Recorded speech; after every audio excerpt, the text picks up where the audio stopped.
And welcome back, rugby fans, to Rugby411. As always, I'm your host. My name is Joshua Shibata, and I am privileged to have Sam Walsh here, member of the Rugby Football Club LA. Sam, how you feeling, brother? Feeling good. Happy to be here. Yeah, we're happy to have you. Now, let's talk a little bit about Sam's background. Cal Bear graduate. He has that 7 speed because he's also played with the Eagles on the American Sevens team on the HSBC circuit. So loads of experience, loads of talent. But first year here in Major League Rugby.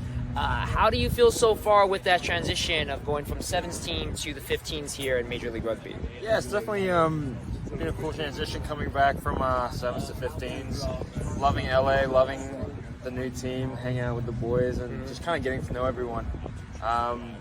Yeah, transition's been good. Yeah, good. Now, let's talk about your little bit of background. So, how did you get into rugby? First of all, of course, always the question for American sports players, how do you guys get into rugby? Yeah, 100%. So I was born in Boston, and then when I was 1, my parents actually moved to Hong Kong. Oh, okay. And so I grew up in Hong Kong. And they have a huge rugby culture there. Huge rugby culture with the Hong Kong Sevens. Yes. And, all my friends being expats, played rugby growing up. Kind of just got into it through them. Like all my mates were playing, so Got it.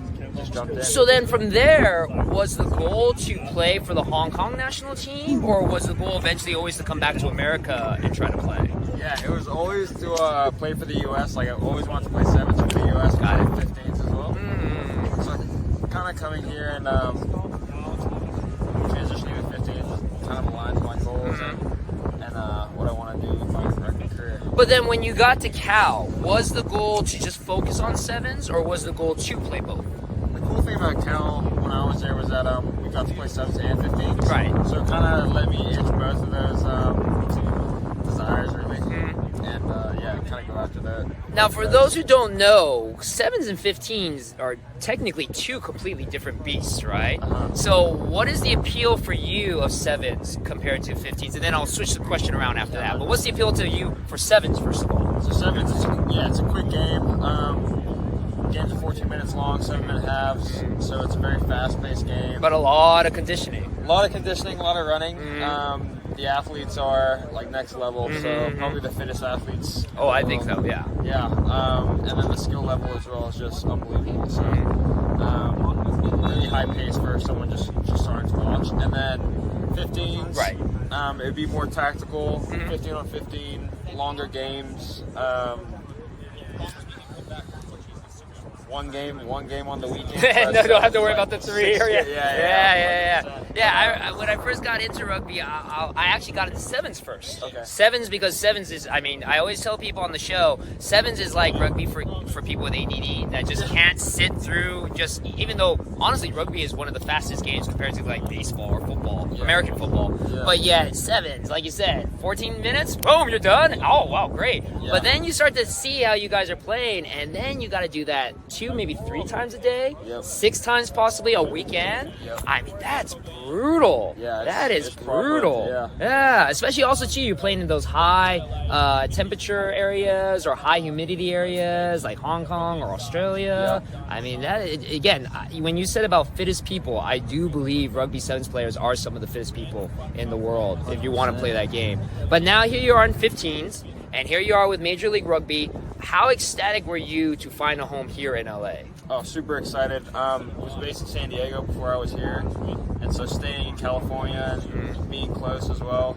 Absolutely love it. Like, love the weather. We're right at Redondo Beach. Hermosa Beach. Sure.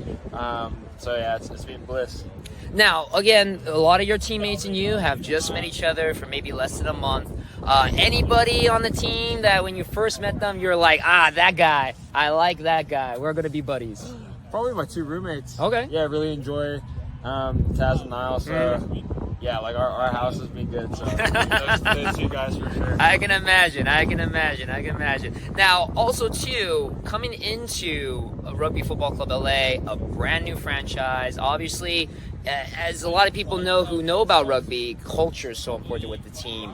I know it's still very new and the culture probably hasn't been properly established yet, but how would you describe the culture that's being developed here in RFCLA? Yeah, so with it being our first year and new guys all coming together for the first time, we've had to gel pretty quick. And so culture-wise, it's been pretty good because everyone's had to buy in from day one. Got it.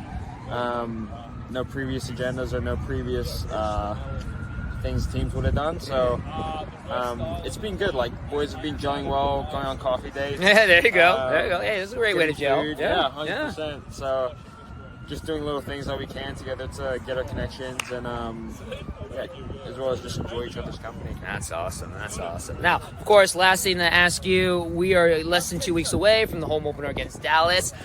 Any words you want to give to potential RFCLA fans, season ticket holders, future season ticket holders like myself? What do you have to tell fans to motivate them to come out and see you guys play against the Dallas Jackals at Dignity Health Sports Park? Yeah, come check us out.